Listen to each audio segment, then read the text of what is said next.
এবং আমাদের সহকর্মী বয়োজ্যেষ্ঠ সহকর্মী জনাব সুলতান আহমেদ এবং উপস্থিত আছেন অন্তর্কেন্দ্রের deputy coordinator, senior inspector, community development officer এবং বিভিন্ন ট্রেডের আমাদের কর্মকর্তাবৃন্দ এবং যাদের জন্য আজকের যে এই আয়োজন, যাদের উপস্থিতি আমাদের অনুপ্রাণিত করে আমরা তাদেরকে নিয়ে কাজ করি, ভাই বোনেরা আসসালামু আলাইকুম।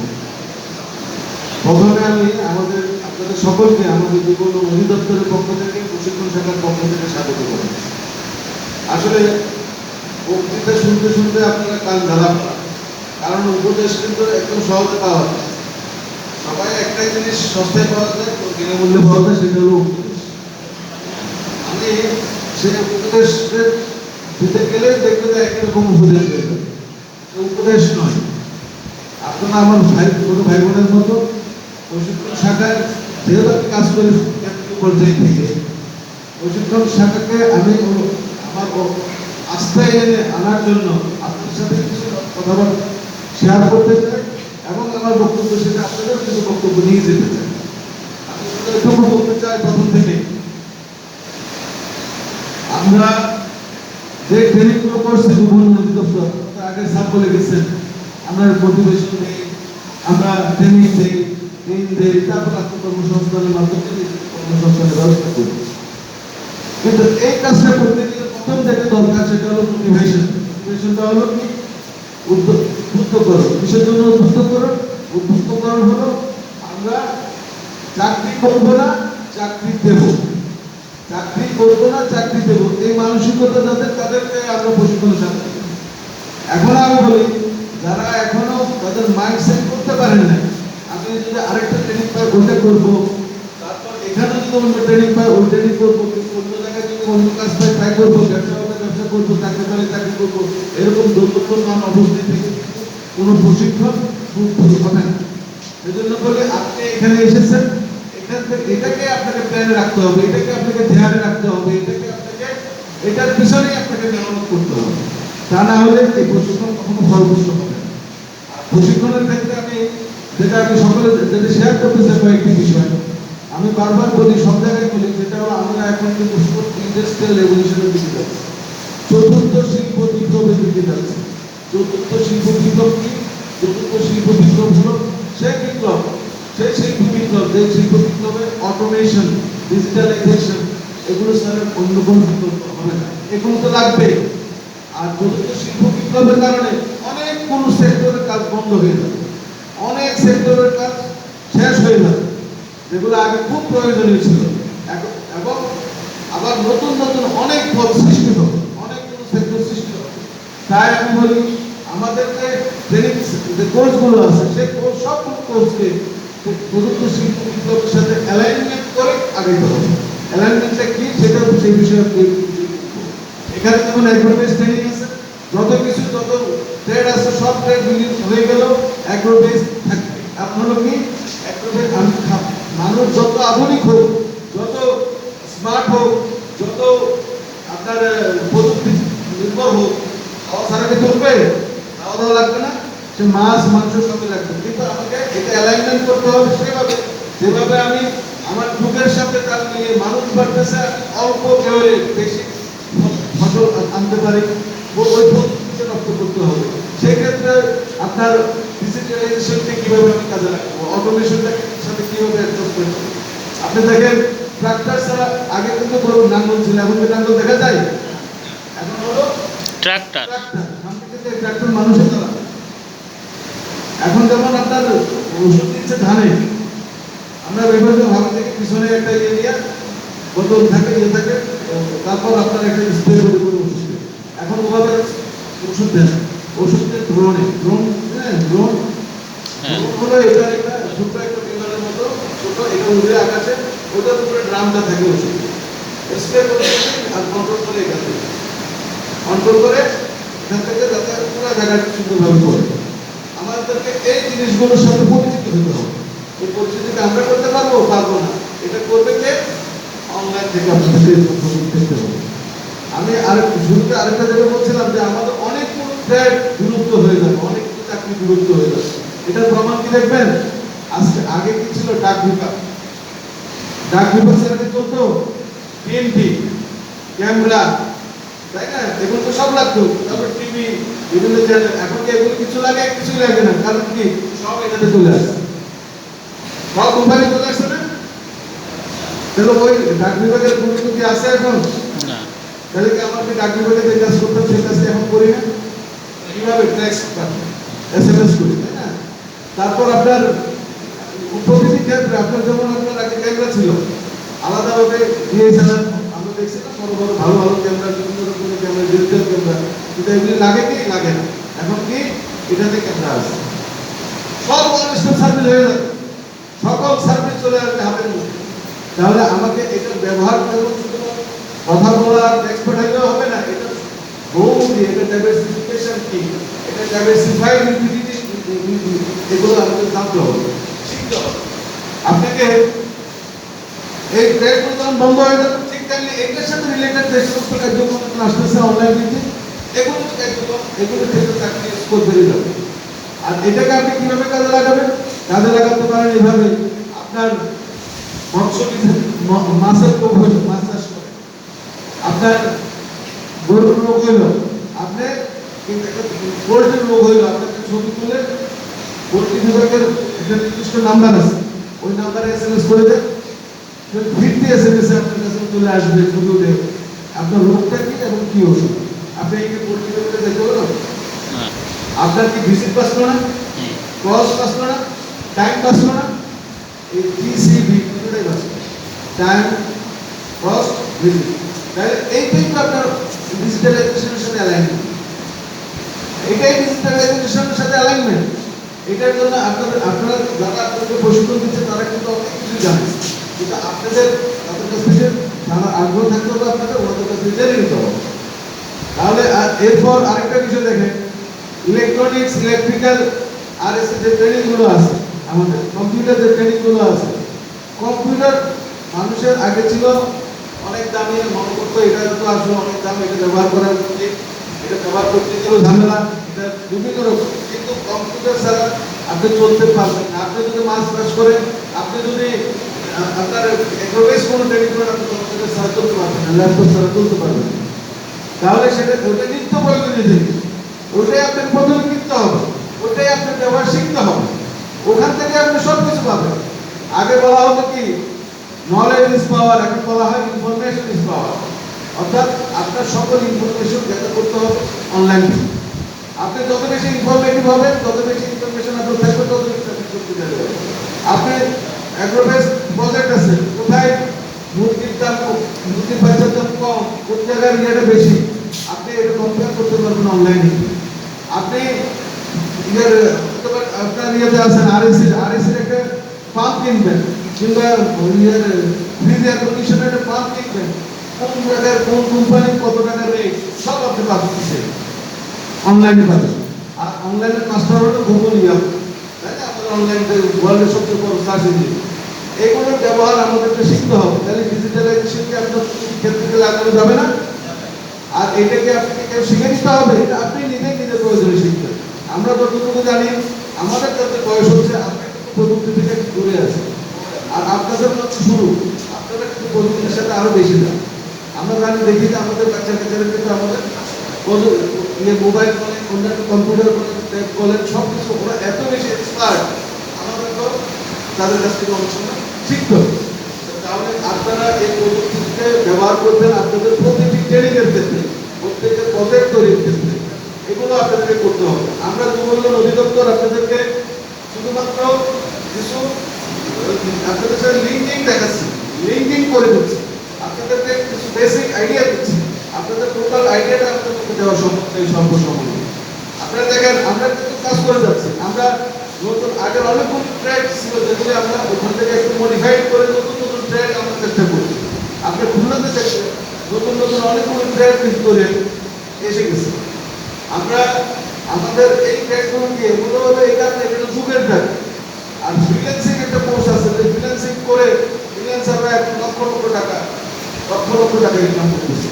কিন্তু এগুলো সামাজিকভাবে এগুলো উন্নয়ন আসবে, সামাজিকভাবে এগুলো বন্ধুরা আপনারা পাবেন। আপনি এখন একটু চিন্তা করেন দেশের সবচেয়ে বড় মৎস্য ব্যবসায়ী কিন্তু জেলে না, সে হয়তো একজন এমপি মন্ত্রী।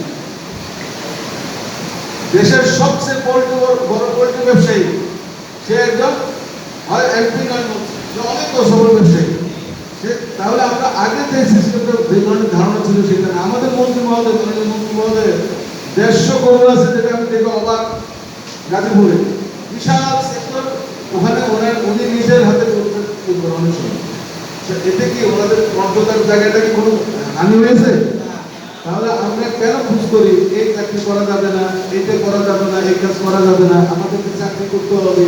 আমরা যদি চাকরি করি এই আপনার কলেজের টাকা দিয়ে ঘুষ দিয়ে হলে চাকরি নিতে হবে, তাহলে আমাদের ওই চিন্তা থেকে বেরিয়ে আসতে হবে।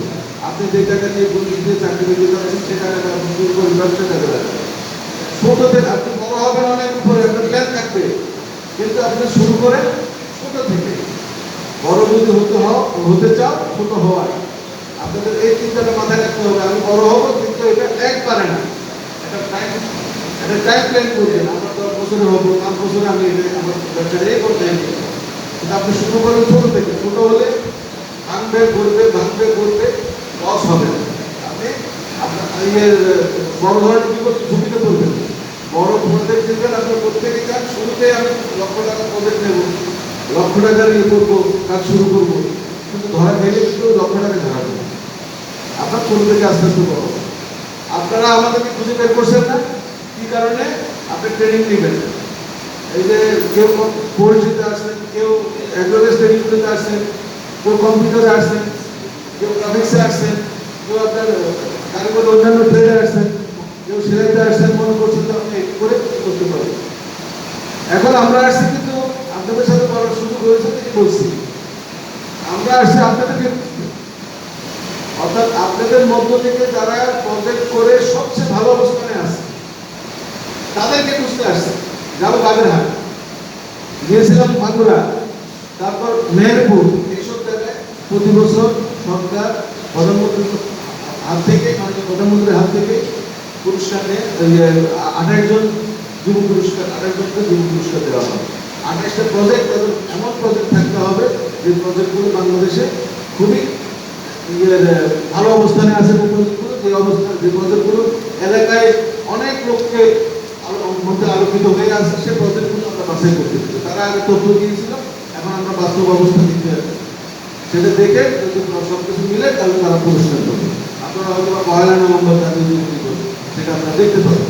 আমরা আসতে পারি না, তো এই জন্য বলি এখন আমরা আপনাদের খুশি, তারা তো আপনাদের মধ্যে ট্রেনিং নিয়েছে, তারা শুরু করেছে। তাহলে আমরা এখন কিন্তু আপনাদেরকে বুঝতে আসছি, আর এখন কিন্তু আপনারা আমাদের খুশি। তারপর 8 পাস ছেলে, প্রতিবন্ধী ছেলে, 8 পাস, সে 7 দিনের ট্রেনিং নিয়েছিল মাত্র। আমরা দেখে অবাক, তার 100 কোটি টাকার প্রজেক্ট, সে 100 কোটি টাকার প্রজেক্ট কত 12-13 বছর। সে মাশরুম থেকে সে এটাকে ফার্মাসিউটিক্যাল কোম্পানিতে পরিণত করছে, ইউনানি ফার্মেসি। তার দেখলাম 70টা রোগের তার বিভিন্ন মেশিন, 70 রকমের মেশিন। যদি সময় থাকতো আপনাদেরকে দেখাতে পারতাম যে এক একটা মেশিন সে চায়না থেকে, জার্মান থেকে, জাপান থেকে, ইন্ডিয়া থেকে এই মেশিনগুলো সে আনছে। এক একটা মেশিনের দাম 70 লাখ, 80 লাখ, 20 লাখ, এক একটা মেশিনের দাম এক করে। যে এর আগে 18 সালে আমাদের জাতীয় যুব পুরস্কার পেয়েছিল আত্মবন্ধু হিসাবে, এখন সে আবার সে সংগঠক হিসেবে আলোচনা করছে, হয়তো বা পাবে। এই যে সেই বাবুল আক্তার কিন্তু আমাদের সামনে, আমি বাবুল আক্তার হতে না পারি, কিন্তু সে আমার পাইনিয়ার হতে পারে, সে আমার জন্য অনুকরণীয় হতে পারে। প্রত্যেকের জন্য কিন্তু এই জন্য বলি, আমরা কিন্তু কথা বলে যাবো, আপনার শুনবেন, একটা আপনি শুনবেন, একটা বের হবে। ওইরকম কথা আমিও বলতে চাই না, আপনাদের ধৈর্যকে ওভাবে আমি ঘটাতে চাই না। আমি বলি শুধুমাত্র বাস্তব ভিত্তিক একটা ধারণাটা আপনাদেরকে দিতে চাই, আর আপনারাও এটা নিতে হবে। আপনাদের সবার মাঝ থেকে কথাটা দরকার, এটা আপনাকে বুঝতে হবে আপনার জীবন গড়ার জন্য। আপনি যে কাজটা করছেন, এখানে ট্রেনিং ছেড়ে বাসায় চলে গেলেন, তা আপনাকে কিন্তু ওটা সারাদিন ধ্যান করতে হবে, রাতে এটা নিয়ে চিন্তা করতে হবে, আজকে কি করলাম, আমি কিভাবে প্ল্যান করতে পারি, আমার কি কি দরকার ভালো প্ল্যানের জন্য, এটা আপনাদের করতে হবে। আমি জানি এখানে যারা অ্যাগ্রোবেস ট্রেনিং এ আছেন তারা কিন্তু ভাগ্যবান, কারণ অন্যান্য জায়গায় কিন্তু আপনি এত সুন্দর আয়োজন আমি দেখিনি, প্র্যাকটিক্যাল এত সুন্দর আয়োজন আমি দেখিনি। আপনাদের কোঅর্ডিনেটর মহোদয় নিয়ে এখানে অত্যন্ত দক্ষভাবে অনেকগুলো প্রজেক্ট আপনাদের প্রদর্শনের জন্য রেখেছি, সেটা আপনাদের হাতে কলমে ট্রেনিং আপনারা নিতে পারবেন। এবং পাশাপাশি ওনার কাছে অনুরোধ, এই ট্রেনিং একটা যে আমাদের প্রকল্পগুলো আছে, পোল্ট্রি ফার্মগুলো আছে, ডেয়ারি ফার্মগুলো আছে, ওখানে থেকে আপনাদের একটু নিয়ে যায়, আপনারা ওখানে ভিজিট করতে পারে আপনাদের ধারণাটা বাস্তবতার সাথে আরেকটু মিলিয়ে নিতে পারবেন। আর যারা ইলেকট্রনিক্স, ইলেকট্রিক্যাল হার্ডওয়্যার কারিগরি ট্রেডে আছে তাদেরকে বলি, আপনারা ট্রেনিং শেষ করে সাথে সাথে প্রত্যেকে একটা একটা কার্ড বানাবেন, ভিজিটিং কার্ড। সেই ভিজিটিং কার্ডগুলো আপনার যে কমার্শিয়াল সেন্টারগুলো আছে, যেখানে ইলেকট্রিক্যাল কোর্স বিক্রি করে, যেখানে রেফ্রিজারেশনের কোর্স বিক্রি করে, ফ্রিজ এসি মেরামত করে, ওদেরকে দিয়ে আসবেন। বলুন ভাই আমি বাসায় গিয়ে কাজ করে দেবো, আমার নাম্বারটা এই 10টা দেন, 20টা দেন, দোকানে দেন, দেখবেন যে আপনার কাছে কাজ আসবে, আপনি বাসায় গিয়ে সার্ভিস দেন, দেখবেন এতে কিন্তু কোনো লজ্জা নাই। কিন্তু আপনাকে দাঁড়াইতে হলে কিন্তু অনেক ইয়ে থেকে পরিশ্রম করে দাঁড়ায়, আপনি দেখবেন আপনার কিন্তু কাজের অভাব হবে, আপনি কাজ করতে করতে কাজের কথা হবে, আপনার মূল্য বাড়বে, এরপর আপনার সেই কমার্শিয়াল সেন্টার আপনার যারা কম্পিউটারে আছেন তাদের জন্য এখন কিন্তু বিভিন্ন জায়গায় দেখা যায় কমার্শিয়াল সেন্টারগুলো, ওখানে কি কি আছে, স্ক্যানার আছে, কম্পোজার ব্যবস্থা আছে কম্পিউটার দিয়ে, প্রিন্টার আছে, তারপর স্প্যানার বান্ডলিং আছে, মাল্টিপারপাস। আপনারা এরকম স্টোর দিবেন, এরকম স্টোর প্রথমে কাজ করেন, পার্ট টাইম কাজ করেন, যদি আপনি যদি অন্য কিছুতে ব্যস্ত থাকেন, পার্ট টাইম করতে করতে আপনার এক সময় আপনিই করতে পারেন। আমরা আছি আপনার সাথে, আমরা আপনার প্রয়োজনে ঋণ সহায়তা দেব। যুব অধিদপ্তর আপনার 40,000 থেকে 3.5 লক্ষ টাকা পর্যন্ত ঋণ দেবে। শুধু যুব অধিদপ্তর না, আমাদের সাথে এমইউ করা আছে কৃষি ব্যাংক, আইএফআইসি ব্যাংক, আমাদের কর্মসংস্থান ব্যাংক, তারাও ঋণ দিচ্ছে। ঋণ আপনি জনতা ব্যাংক, আপনারা ঋণ কিন্তু তাদের কাছ থেকে পাবেন, ঋণ এখন কোনো সমস্যাই না। আর আপনি শুধুমাত্র হলো আপনার ইচ্ছাটা হলো, অনেক কথাই বললাম, তাই বললাম এটুকু ভাববেন, আমরা যা বললাম সেগুলো হলো আমাদের যত সুযোগ নিয়ে আপনার সামনে দেরি করে বেড়াচ্ছি, আপনাদেরকে দেওয়ার চেষ্টা করছি, সেগুলো হলো আপনাদের জন্য এসএসপি, অর্থাৎ সহযোগী। আপনার পথ আপনাকে চলতে হবে, আপনি সিদ্ধান্ত নেবেন আপনি কি চলবেন নাকি থেমে থাকবেন, আপনি সিদ্ধান্ত নেবেন আপনি কি আধুনিক হবেন নাকি আপনি পশ্চাৎপদ হয়ে থাকবেন, আপনি সিদ্ধান্ত নেবেন আপনি কি আপনার জীবনটাকে বাজিয়ে দেখবেন নাকি আপনি আগের মতোই থাকবেন। আপনার এই যে যেটা আপনার বলি, আপনি যখন ছেলে মেয়েদেরকে, আমাদের ছেলে মেয়েদেরকে আমরা কি করি, হাউস টিউটরতে, স্কুলেতে, তারপর তাদেরকে সর্বোচ্চ ভালো চেষ্টা করি এবং নার্সিং করি, মা বাবা সবাই। কিন্তু পরীক্ষার সময় কি তার পরীক্ষা আমরা দিয়ে দিতে পারি? যার পরীক্ষা তাকে দিতে হবে। এটা হলো আপনাদের পরীক্ষা, আপনার জীবনের পরীক্ষা। আমরা আপনাকে সহযোগিতা করতে পারবো, সরকার সকল দপ্তর সহযোগিতা করতে পারবে, আপনার পথ আপনাকে করতে হবে। মানব শিশু জন্মগ্রহণ করার পর কিন্তু মানব সম্পদ কিনা, মানব সম্পদ, অবশ্যই মানব সম্পদ, সেটাকে দক্ষ মানব সম্পদে পরিণত করাই হলো আমাদের কাজ। আমরা সেই কাজে সারা বাংলাদেশে এই কাজে নিয়োজিত। আমরা আশা করি সেই দক্ষতা যদি আমরা যথাযথভাবে দেওয়ার চেষ্টা করব, আপনারাও নিতে চেষ্টা করবেন, যৌথভাবে টু-ওয়ে কমিউনিকেশনের মাধ্যমে আপনারা আপনাদেরকে ডেভেলপ করবেন, আপনাদের প্রত্যেকের আত্মকর্মসংস্থানমূলক প্রকল্প হবে এই আশাবাদ আমি ব্যক্ত করি। এবং প্রত্যেকেই চাকরি দেব না, চাকরি করবো না, চাকরি দিব, এই মানসিকতা উদ্বুদ্ধ হইতে হবে। একটা স্লোগান, আমাদের একটা স্লোগান আছে, অনেকগুলো স্লোগান আছে, আমরা দেখি আপনি যদি এটা করেন, মনে রাখেন, তাহলে আপনারা আরো উদ্বুদ্ধ হতে পারবেন। যেটা হলো কর্মের উত্তাপে বেকারত্বের জমানো বলতেই করছি। আমরা একটা স্লোগান দিই, কর্মের উত্তাপে বেকারত্বের জমানো বরফ গলবেই গলবে। আর আপনি যদি আপনাকে সচল রাখেন, আপনি এটা আরেকটা উদাহরণ দিই, যেটা সময় বেশি লেগে যাচ্ছে, সেটাও আশা যখন গোসল করতে যায়, কচুরিপানা যদি ভর্তি থাকে, একটা পুকুর যদি কচুরিপানায় ভর্তি থাকে, আমরা যখন গোসল করার সময় কি করে, এটা সরাই ফেলে না, আবার গোসল করতে ফেললে কি হয়, পুকুরে ওটা আবার ভরে যায়, ভরে যায় না, আবার গোসল, আরেকবার গোসল করবে সরাইয়া, আবার তখন সে উপরে ভরে যায়। আমাদের মনটা হলে আপনি এখন শুনছেন, মনে হচ্ছে যে আমাকে এটা করা উচিত, কিন্তু আবার কিছুক্ষণ পর আবার মনে বিভিন্ন কিছু দাঁড়াবে। আপনাকে এটাকে নিয়মিত মেহনত করতে হবে, নিয়মিত পরিশ্রম করতে হবে, চিন্তা করতে হবে, ধ্যানে রাখতে হবে, ধ্যান আপনার সবসময় বুঝতে হবে। এটা হলো মুখ্য কথা। যাই হোক, প্রত্যেকের শুভকামনা আসলে দাবি ইয়ে করে আমরা আপনাদের সকলকে সুস্থ থাকেন, ভালো থাকেন এই আশাবাদ ব্যক্ত করে আমি ধন্যবাদ।